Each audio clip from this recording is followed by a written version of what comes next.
هونەری زەخرەفە و خۆشنووسی لە هەر چوار پارچەی کوردستان لە ئێستا و لە کۆندا گرنگی زۆریان پێدراوە، وەک دەبینرێت لە زۆربەی منارە و مزگەوتەکان و شوێنە گشتەکان کاری خۆشنووسی و زەخرەفەی سەرنجڕاکێشیان تێدا کراوە و زۆرێکیان تا ئێستا وەک خۆیان ماونەتەوە. نەهرۆ قادر ڕەشید لە دایکبووی ساڵی 1970 و دانیشتووی شاری سلێمانیە. ئەو ناوێکی دیاری هونەری زەخرەفە و خۆشنووسیە لە هەرێمی کوردستان و ئەزموونی 20 ساڵ کارکردنی لەو بوارەدا هەیە. ئەو لە نێو منارەی مزگەوتەکە و لە بەرزی 30 مەترەوە سەرقاڵی زەخرەفە و خۆشنووسیە. ئەوەش کارێکی زەحمەتە و وردەکاریەکی زۆری دەوێت.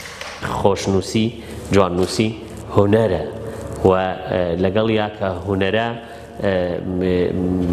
یاسا و ڕێسایەکیان پێویستەکە هەبێت لە ڕووی نووسینەوە، چکە ئەندازەیی پێویستە.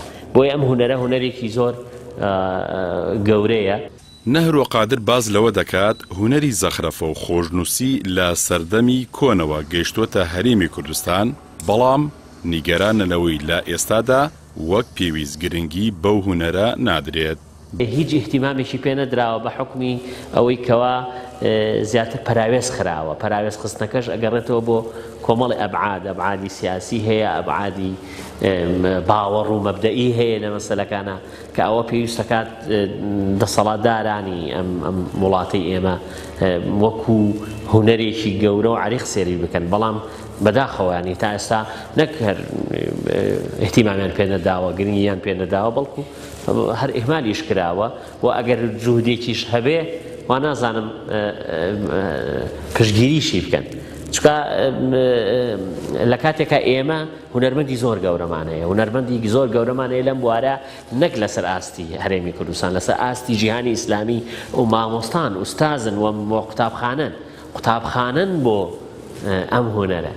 با بڕوای نەهرۆ قادر هونەری زەخرەفە و خۆشنووسی هونەرێکی کۆنە و زیاتر کاری دەستیە. ئەو کارەی ئەو پێ هەڵدەستێ کارێکی پیشەیی دەستیە و بابەتێک نییە ئامێرێکی ئەلیکترۆنی بیکات. ئەو ئامێرانەش ناتوانن ئەو ڕوحیەتە هونەریە ببەخشن. نەهرۆ بوو ئەوەی کارێکی جۆری جوان بکات بە دوای زۆر سەرچاوی تایبەت بەو بوارەدا گەڕاوە. وەک خۆشی دەڵێت جۆری ئەو بۆیاخ و مادانی بەکاری دەهێنێت لە جۆری بۆیاخی تایبەت بە وێنەکێشان و زەخرەفەیە و بۆ ماوەی 50 ساڵ دەمێنێتەوە.